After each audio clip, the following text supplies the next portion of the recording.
சிங்கம் ஒரு சிங்கம் எப்போ எதுலயும் பெக்யூலியர் தான். ஒரு முறை சிங்கம் கரிச்சிச்சதுன்னா அந்த சவுண்ட்ல ஒரு 8 கிலோமீட்டருக்கு சும்மா அதிரும், எல்லா திசைகளும் அதிரும்.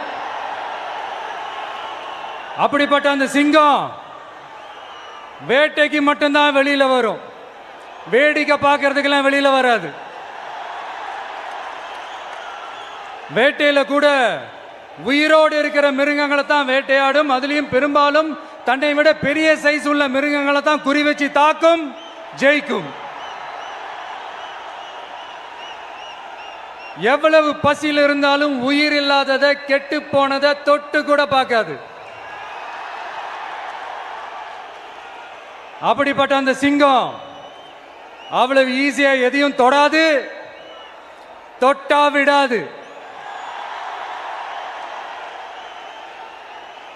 காட்டோட 4 பக்கமும் மார்க்கிங் மை டெரிட்டரின்னு தன்னுடைய பவுண்டரியை தானே வகுக்கும். அப்படிதான் அந்த காட்டையை தன்னோட கண்ட்ரோல்ல வச்சிருக்கும்.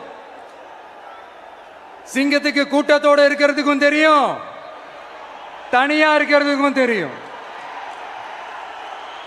அப்படியே தனியா வரணும்னு நினைச்சாலும் அஞ்சாம அலட்டிக்காம சும்மா கெத்தா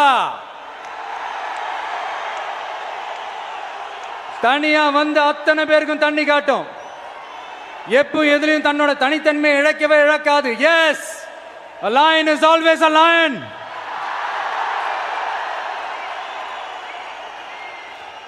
There are so many jackals and other animals in the forest, but there will be only one lion.